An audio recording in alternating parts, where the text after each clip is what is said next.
વટ સાવિત્રી વ્રતની વાર્તા। જેઠ માસની અંજવાળી 11થી આ વ્રત શરૂ કરવું અને પૂનમના દિવસે વ્રત પૂર્ણ કરવું। અંજવાળી 13થી પણ આ વ્રત શરૂ કરી શકાય। વ્રત કરનારે પૂર્ણ શ્રદ્ધાથી ફક્ત ફળાહાર કરવો। 4 દિવસ અબીલ, ગુલાલ, કંકુ, અક્ષત અને ફૂલોથી વડલાની પૂજા કરવી। 5મા દિવસે વડને પાણી પાવું। સૂતરનો દોરો લઈ વડની પ્રદક્ષિણા કર્યા પછી પોતાના સ્વામીના 100 વર્ષના આયુષ્ય માટે પ્રાર્થના કરવી। વડની પૂજા કર્યા પછી સતી સાવિત્રીની વાર્તા સાંભળવી। સાંભળનારે એકાગ્ર ચિત્તે વાર્તા સાંભળવી।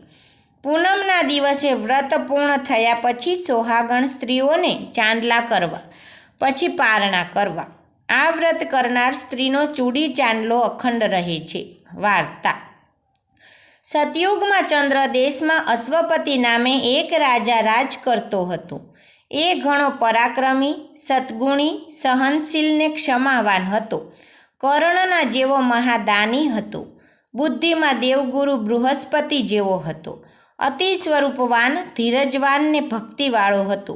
એની પત્નીનું નામ માલવી હતું। રાજા રાણી સર્વ રીતે સુખી હતા, પરંતુ સૃષ્ટિમાં સંપૂર્ણ સુખી કોઈ નથી। રાજા અશ્વપતિ વૃદ્ધ થવા આવ્યો, પરંતુ સંતાનનું સુખ જોવાનું સદભાગ્ય તેને પ્રાપ્ત થયું ન હતું। તેથી રાજા રાણી બંને દુઃખી રહેતા। રાણી માલવીએ ઘણા વ્રત ઉપવાસ કર્યા, પણ ઘણા યજ્ઞ પણ કર્યા, પણ કાંઈ વળ્યું નહીં। રાણી બિચારી શું કરે? દિવસ ને રાત એ દીર્ઘ નિશ્વાસ નાખતી અને અવિરામ અશ્રુધારા વહાવતી। એક દિવસ મહર્ષિ અત્રિએ રાજાને સલાહ આપી, હે રાજા, પુત્ર પ્રાપ્તિ માટે બ્રહ્માની પ્રિય પત્ની દેવી વિધાતા સાવિત્રી દેવીની ઉપાસના કરો। તેથી બ્રહ્મા પ્રસન્ન થઈને પોતાનું વિધાન બદલશે। રાજા રાજ છોડીને પુષ્કર તીર્થમાં ગયો અને 18 વર્ષ સાવિત્રી દેવીનું તપ કર્યું। રોજ સાવિત્રી મંત્ર વડે 1 લાખ આહુતિ આપતો। સૂર્યાસ્તે કંદમૂળનો આહાર કરતો। 18 વર્ષે સાવિત્રી દેવી પ્રસન્ન થઈ કહેવા લાગ્યા, હે રાજા, તારા ભાગ્યમાં સંતાન નથી, પણ તે મને પ્રસન્ન કરી છે, તેથી તું 100 પુત્રની ગરજ સારે એવી પુત્રીનો પિતા બનીશ। દેવી સાવિત્રીના આશીર્વાદથી રાણી માલવીને ગર્ભ રહ્યો અને પૂરા દિવસે એક અપૂર્વ સુલક્ષણી કન્યાને જન્મ થયો। એ બાલિકાને જોઈને રાજા રાણી સ્વર્ગીય આનંદમાં નિર્મગ્ન થઈ ગયા। આખા દેશમાં આનંદ વ્યાપી ગયો। એ બાલિકાનું નામ સાવિત્રી રખાયું। શુક્લ પક્ષના ચંદ્રમાની જેમ સાવિત્રી દિન પ્રતિદિન વધવા લાગી। જેમ જેમ વર્ષો વીતતા ગયા તેમ તેમ કન્યાનું રૂપ લાવણ્ય પણ વધતું ગયું। દેવી જેવું રૂપ ધરાવતી સાવિત્રી સૂર્યોદયથી માંડીને શયનકાળ સુધી વ્રત, પૂજા, શાસ્ત્રપાઠ અને માતા પિતાની સેવામાં જ મગ્ન રહેતી। સાવિત્રી પૂર્ણ યૌવાન થઈ તો પણ તેનું પાણી ગ્રહણ કરવા કોઈ માગું ન આવ્યું। ત્યારે રાજા અશ્વપતિએ પુત્રીને દેશાટન કરી યોગ્ય વરને પરણવાની રજા આપી। સાવિત્રી રથ લઈને નીકળી અને વનમાં આશ્રમ બાંધીને રહેતા ઘુમસસેનના રાજાના પુત્ર સત્યવાનને પસંદ કર્યો। એ રૂપે સુહામણો હતો તો ગુણે પણ ચડે એવો હતો। સાવિત્રીએ એ જ ક્ષણે પોતાનું હૃદય વનવાસી રાજકુમારને સમર્પણ કરી દીધું। સત્યવાન પણ સાવિત્રીના ગુણ અને અસાધારણ સૌંદર્યથી મુગ્ધ થઈ ગયો, પણ પોતાની દરિદ્રતા જોતા એ ગુણમયી રાજકન્યા પોતાની પત્ની થાય એવી અભિલાષા રાખવાનું સાહસ તેને થયું નહીં। સત્યવાનને વરવાનો સંકલ્પ કરી સાવિત્રી પાછી ફરી। ત્યારે દેવર્ષિ નારદ અશ્વપતિ સાથે જ્ઞાન ગોષ્ઠી કરતા હતા। સાવિત્રીએ સાલ્વ દેશના નરપતિ ઘુમસસેનના પુત્રને પસંદ કર્યો છે। એ જાણી નારદ પણ સત્યવાનની ખૂબ પ્રશંસા કરવા લાગ્યા। છેલ્લે બોલ્યા, સત્યવાન તેજસ્વી, બુદ્ધિમાન અને સચ્ચરિત્ર હોવા છતાં તેનામાં એક એવો મોટો દોષ છે કે બધા ગુણને ઢાંકી દે છે। એ બહુ જ અલ્પાયુષી છે। આજથી બરાબર 1 વર્ષે એ કાળના મુખમાં સપડાશે। આ સાંભળી રાજા રાણી હેબતાઈને પુત્રીને સમજાવવા લાગ્યા, પણ સાવિત્રી બોલી, હે તાત, હું સત્યવાનને વરી ચૂકી છું. મારો નિર્ધાર દ્રઢ છે.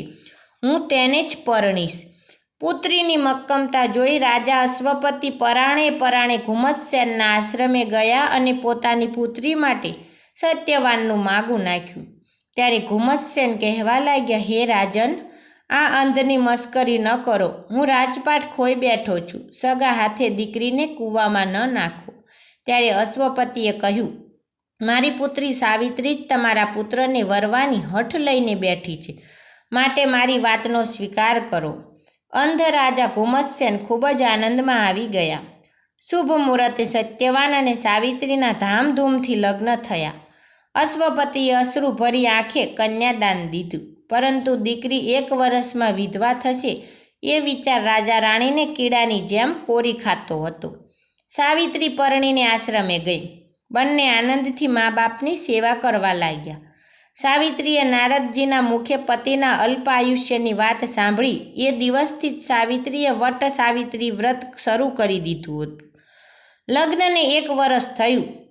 સત્યવાનના મૃત્યુનો દિવસ આવ્યો. સત્યવાન જંગલમાં લાકડા કાપવા જવા તૈયાર થયો. ત્યારે સાવિત્રી પણ જીદ કરીને સાથે ગઈ. જંગલમાં સત્યવાનને પીડા ઉપડી અને એ જમીન પર ઢળી પડ્યો. ઘોર જંગલમાં પતિનું માથું ખોળામાં લઈ સાવિત્રી વિલાપ કરવા લાગી. એટલામાં યમરાજ જાતે પાડા પર બેસીને સાવિત્રી પાસે આવ્યા અને કહેવા લાગ્યા, હે પુત્રી, હું યમ છું. તારા પતિનું આયુષ્ય પૂર્ણ થયું છે. તારો પતિ સદચરિત્રવાન, સાચું બોલનારો અને બુદ્ધિમાન છે. તેથી હું પોતે જ તેને લેવા આવ્યો છું. આમ કહી યમરાજે સત્યવાનનો પ્રાણ ખેંચી લીધો. પતિના નિષ્પ્રાણ શરીરને જોઈ સાવિત્રી ઝાડને પણ રડાવે એવો વિલાપ કરતી યમની પાછળ જવા લાગી.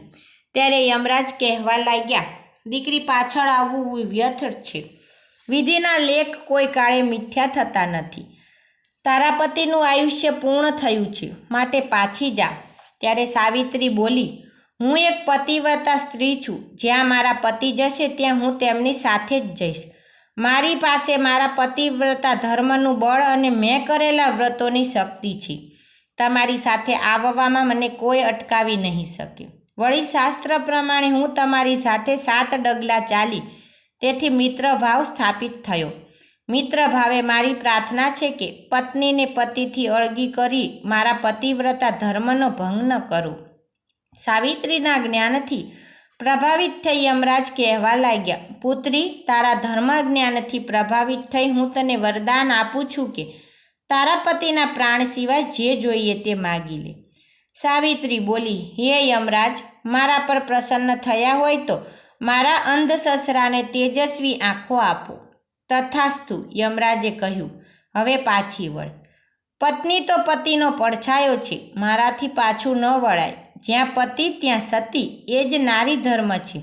વળી તમે તો મહાપુરુષ છો, જ્ઞાની છો, શું તમારો સંગ નિષ્ફળ જશે? યમરાજ ફરી પ્રસન્ન થઈ કહેવા લાગ્યા, ધર્મ વિશેના તારા જ્ઞાનથી ઘણો ખુશ થઈ હું તને પતિના પ્રાણ સિવાય બીજું કોઈ પણ વરદાન માગી લેવા કહું છું. સાવિત્રી બોલી, હે દેવ, મારા પર પ્રસન્ન થયા હોય તો મારા સસરાને રાજ પાછું આપો.